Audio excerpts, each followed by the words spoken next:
Welcome back to Old School Sports and our Out of the Park Baseball 25 series, Can We Save the Oakland A's? And the 2042 regular season is about to get underway today. We are starting off the season hosting the Minnesota Twins, a team that could conceivably be competing with us for a spot in the playoffs this year. We're projected to go 162 with the best record in the American League. The Twins projected to have a bad year for them at 75 and 87, but we have spent some time looking at that roster over the last couple of seasons, and there's a lot of young talent there. I do think at some point in the not-too-distant future, this Twins franchise will break through. Hopefully it won't be over the next few days against our Oakland Athletics. Couple of quick notes before we get the season underway. I guess I've already given you one of the quick notes by checking on the preseason predictions and mentioning that although we won 108 games a year ago, which was the best in baseball, and we're expected to decline by 8 games this year. If we do get to 100, that would be the most projected of anyone in the majors at this point. So that is a positive sign for us as we start thinking about the season. And we're also trying to lock up a guy who was perhaps a bit of a surprise to make our roster, the young outfielder Juan Ramirez. We've made him a 10-year offer for $36 million. The left-handed hitter potentially has outstanding power. That's really his best trait.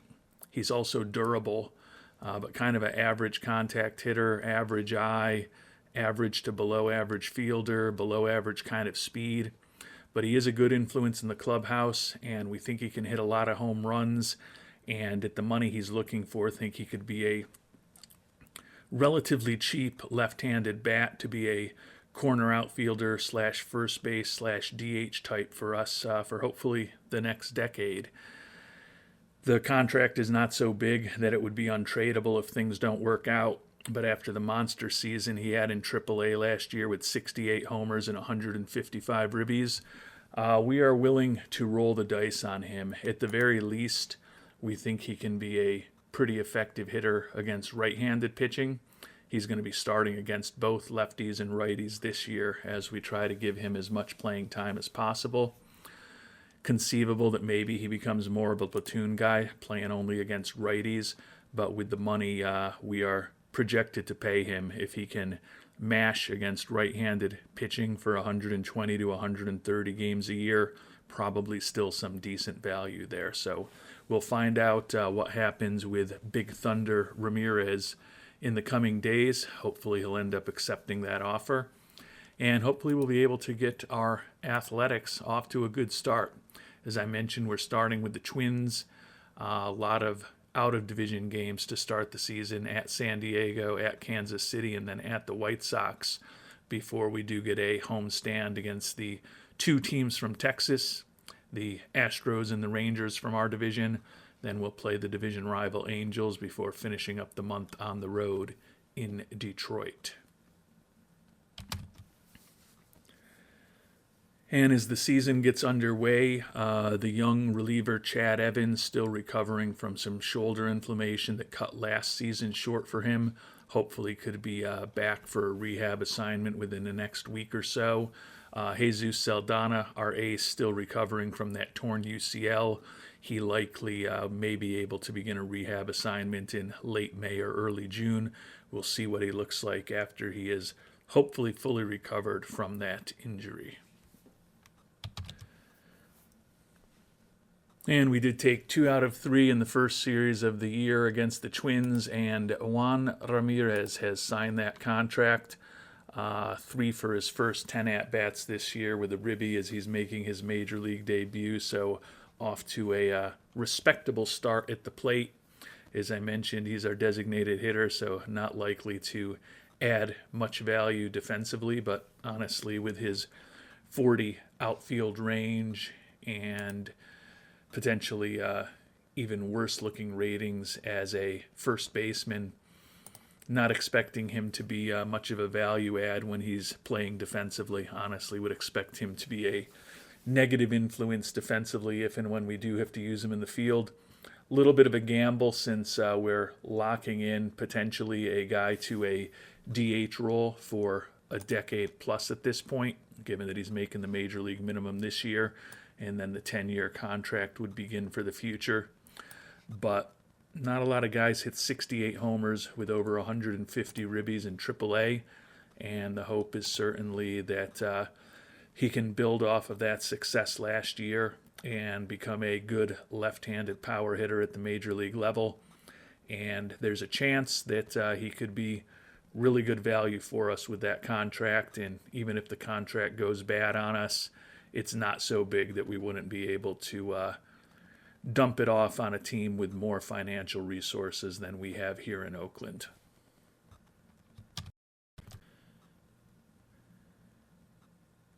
And our A's are off to a pretty good start. We won 6 out of 8 on the road trip out of the division, although we have lost 2 out of our final 3 at this point to the White Sox. That being said, as we head into the division-heavy portion of the month schedule, we have an 8-3 record, so off to a really good start. Unfortunately for us, the Houston Astros off to a blistering 12-1 start with 6 wins in a row. So we are 3 games behind Houston in the division, despite the fact that we've got the second best record in all of baseball here in the very early going. Kind of even too early to be talking about any statistics, but last year's American League Cy Young Award winner Federico Arriola continuing his outstanding regular season pitching, leading the league in ERA, wins, and pitcher WAR in the early going of this season.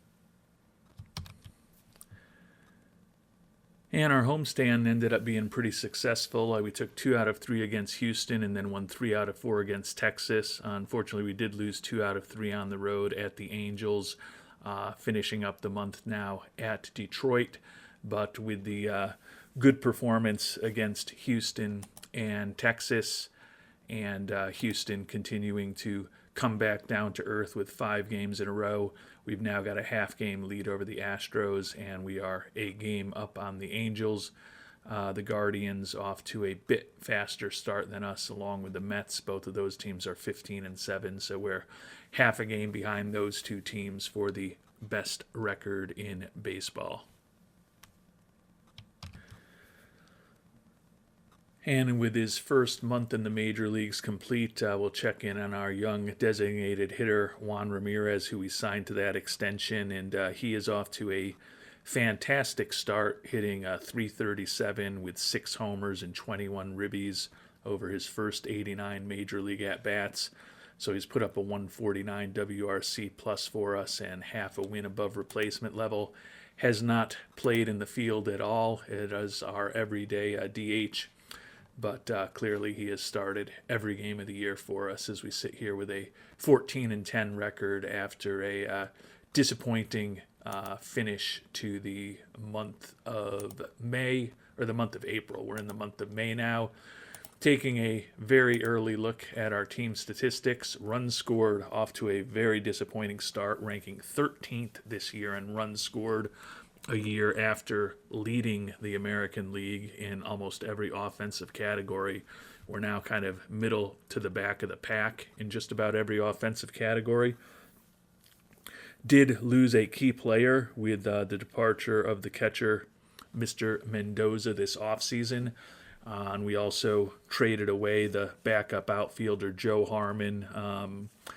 Made a few other moves, moved on from longtime infielder Alejandro Landin in a trade, but certainly did not think the end result of those moves was going to move us from the best offense in the league to one of the worst. So I think that's probably just a bit of bad luck at this point. Fortunately, the pitching staff remains outstanding, first in the American League in runs allowed, also have pretty good defense and pretty good base running. Did get a little bit lucky, though. Our 14-10 record was a game better than expectations. The hope is certainly over this month of May that the offense will begin performing better. Mr. Ramirez certainly doing his job. Hopefully we can find some other guys to play a bit better offensively over the next month. And with a month of the season gone, figured it was also a good time to check in on the franchise, Jake Ortega, and see what the veteran is doing for the Yankees. Hitting .269 with a couple of homers and 11 ribbies in his first 20 games of the year. Does have 7 stolen bases. Basically been a league average-ish offensive player, which is pretty much what he was a year ago. Although it stinks to lose a guy who was a 3-time world champion and a 2-time most valuable player who was a homegrown member of the Oakland A's. With the amount of money he's making, $36.5 million a year for the next 2.5 years or so, assuming that vesting option does kick in. I think it was ultimately the right financial decision for us to not give him 4 years and $146 million or something similar to that last offseason before he moved away from us. And we've been playing reasonably well here in the early stages of May, pushing our record to 19-12 and getting back into first place. Unfortunately, the young center fielder, Bobby Armstrong, going to be out for over a month with a strained hamstring. He is one of the players who has not been producing for us as we hoped this year, hitting just a .177 in 96 at-bats.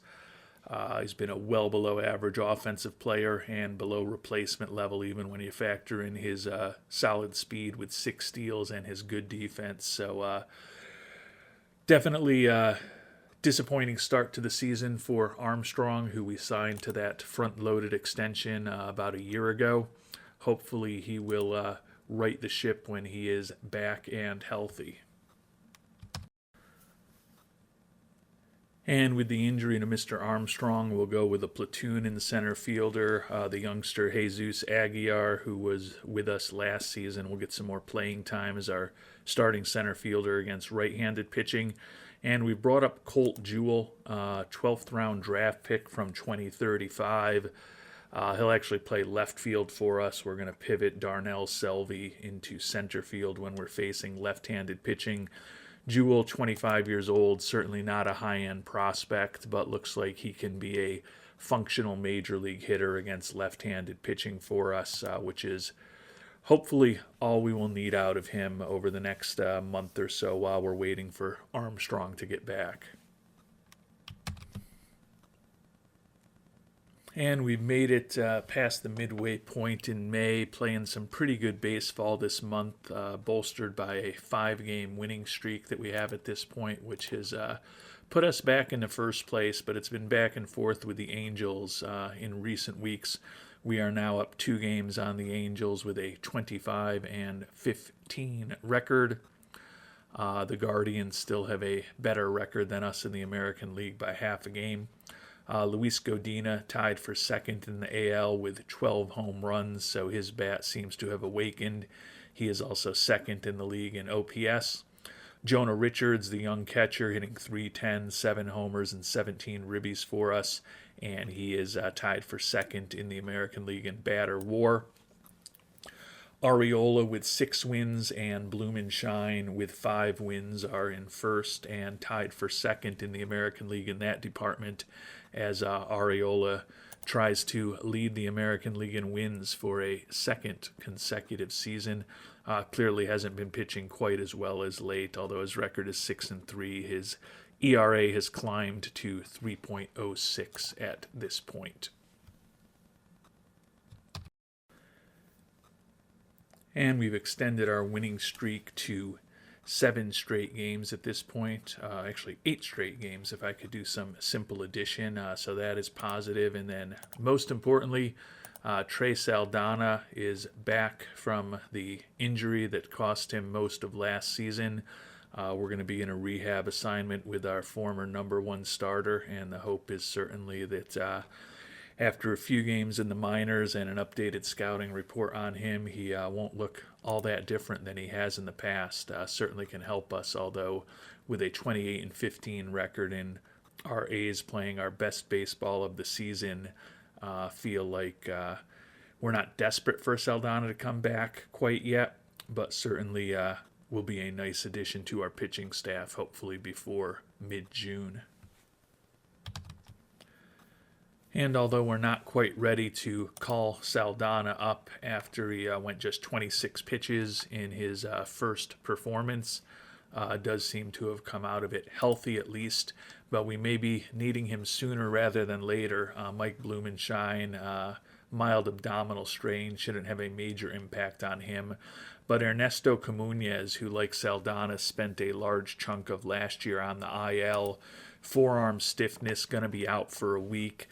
Given that he's also off to a rather rough start with an ERA of close to 6 over 40 innings pitched for us, we're going to just put him on the IL, ensure that he hopefully gets everything right over the next 15 days, and then hopefully bring him back at that point. But whether or not he will be slotting back into the rotation is definitely questionable, with Trey Saldana maybe a couple of starts away from being able to get back to the major leagues.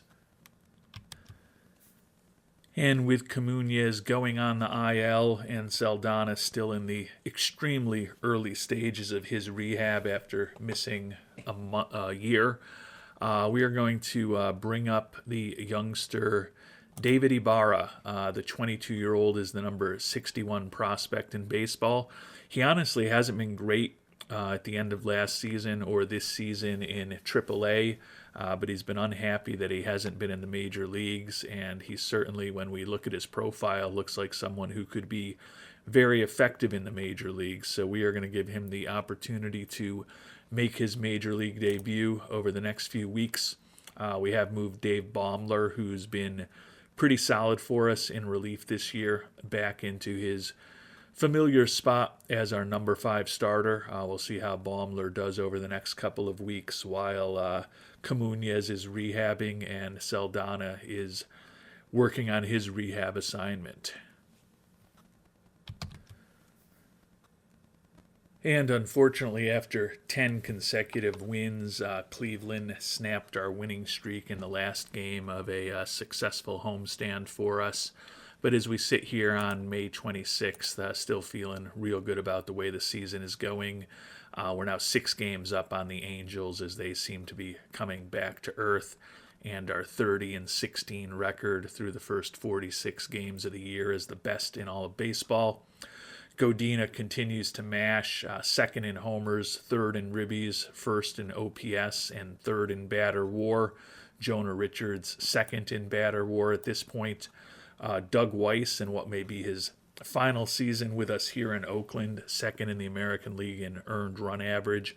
Arriola still leading the league in wins. Blumenshine is now tied for 3rd, still bouncing back from that strained ab. And Arriola 3rd in the American League in pitcher WAR. And I mentioned just a few moments ago that Weiss, who is a guy that we drafted out of Austin Peay in the 4th round almost a decade ago at this point, turned him into a pretty good starter when he had success developing a 3rd pitch for us. But he's a guy who's always wanted to make more than a fair wage, and he's been fragile in terms of his injury proneness. So years ago, we decided we would likely let him play out the string with us, hopefully get his best and most economical years in his mid to late 20s. And thus far, we've definitely done that. He is looking for 8 years at about $22 million a year for a contract that takes a guy through his late 30s who's also already fragile physically. Probably not the direction that we can go. Unfortunately, even with Saldana hopefully on the way back, we're also likely to lose Mike Gallick, another important pitcher next year, 5-2 with a 3.72 ERA for us this season. But Gallick also looking for over $20 million a year, only 6 years for him, but still a number that we are unlikely to be able to match, given the fact that as we sit here on May 26th, we still have the 28th largest budget in baseball, which also means it's the 3rd lowest budget in all of baseball. So extending those guys for next season going to be very difficult for us to even consider. And because of that, we're thinking about going a different route. You may remember Luis Villarreal, the pitcher that we picked up a couple of off seasons ago when we traded away Gallic for the original time, and we traded back for him, obviously, as well as the very good relief pitcher Daniel Blanco. And Villarreal has really blossomed in our farm system, now the number 10 prospect in baseball. He's 5-2 with a 2.75 earned run average for us in Double-A this year, so looks about ready to be promoted to Triple-A. He's not even on our major league roster yet, but this is a guy that we have a very high scouting accuracy on. He's performed very well for us since we brought him into our organization, and think he's potentially got a nice 4-pitch arsenal with a fastball, a sinker, and a cutter that could all be borderline exceptional, as well as a slider. Think his stuff could be well above average, and we think his movement and control could also be above average when all is said and done. Only 40 stamina, so he's probably not going to go real long into games. But he is the best starting pitching prospect in our organization. And if we think about a 10-year deal for him, he's looking for about $83 million. Certainly a risk for a guy who's only in Double-A. But given that we've got a couple of big pitchers who are likely to be leaving us soon, and we also haven't been able to sign Federico Arriola to an extension because he's looking for really significant money and certainly isn't looking for any less after winning the Cy Young Award last year.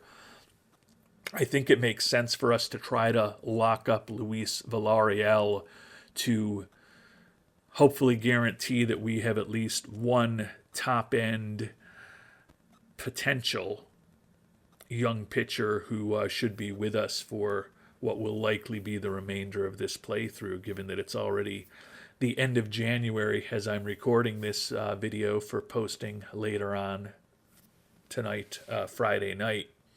And we're hoping that OOTP 26 will be out in the next 3 months or so. So I don't know that we're going to get more than 10 seasons done over those 3 months. That may be ambitious to even do that. So we are going to put an offer out to Luis Villarreal and try to lock him up, hopefully a really nice number for us, and give him some contract certainty for his future. Definitely can't recall having done a contract like this in this playthrough with someone who hadn't even played in AAA yet.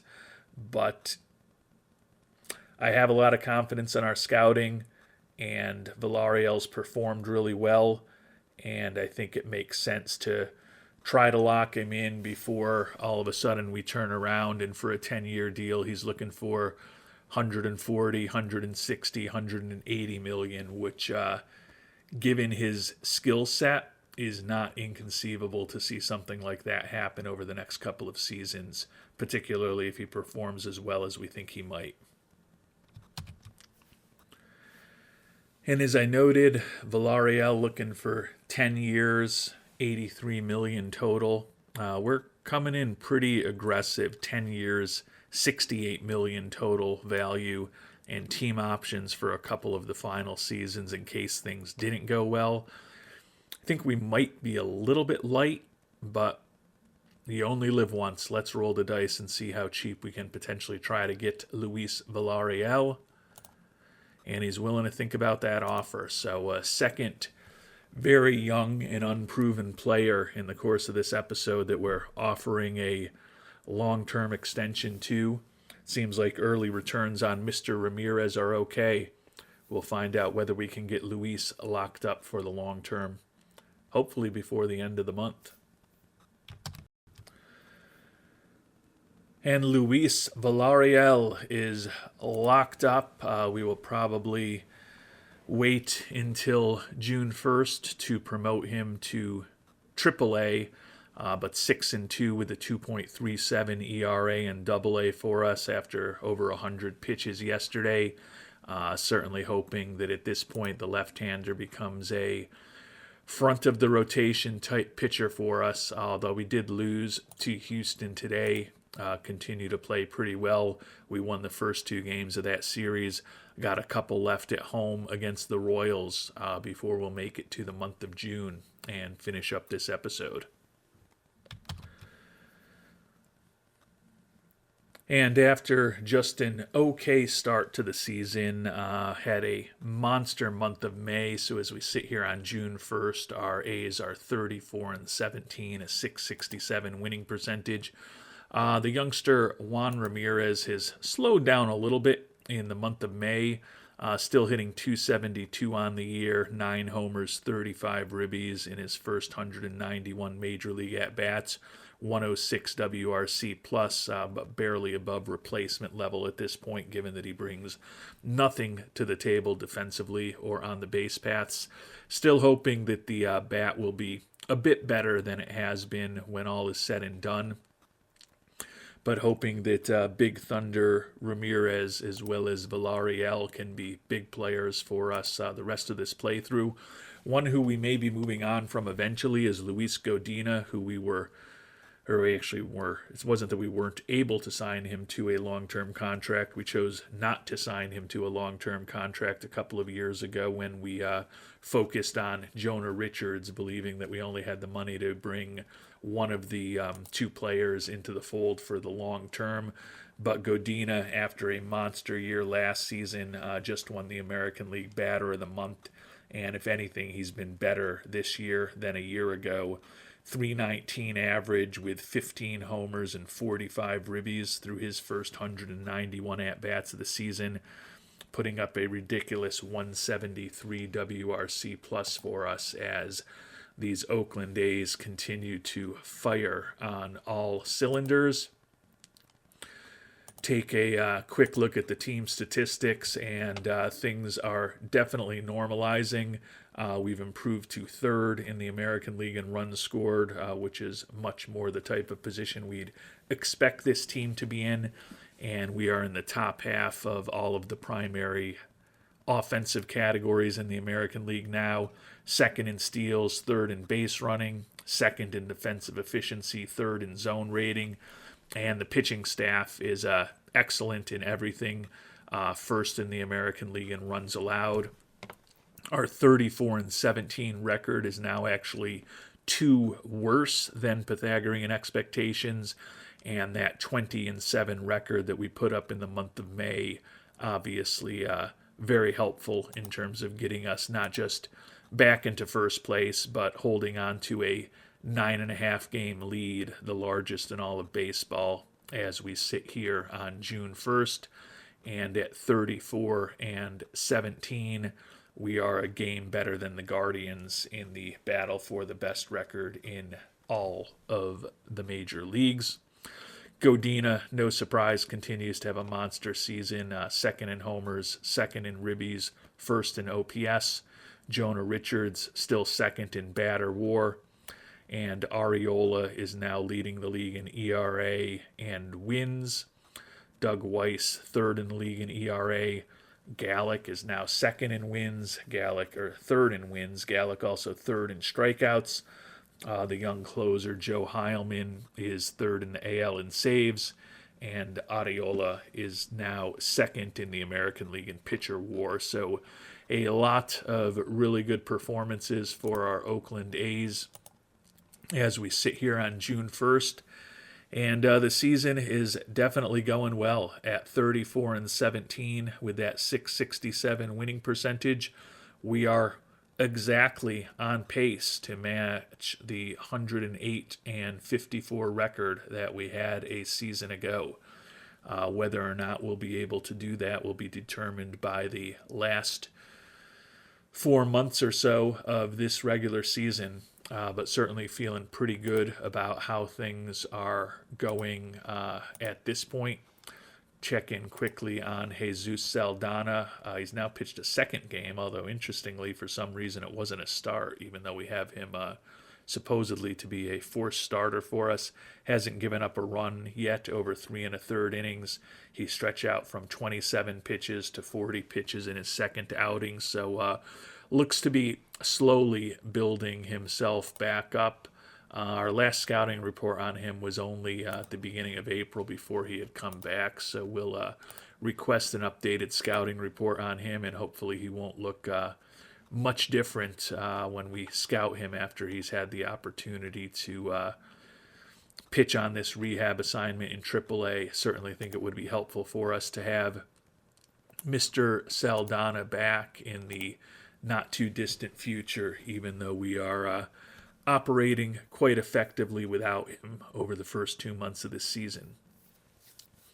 So things going pretty well for our Oakland A's. We'll find out how the month of June goes next time around, see if we can get Saldana back into the majors, hopefully get Armstrong back from his injury as well, and we will do our mid-season review towards the end of the next episode as well, as we try to guide our athletics back into the playoffs here in 2042. Until our next episode, thanks so much for watching, and hope you have a great day.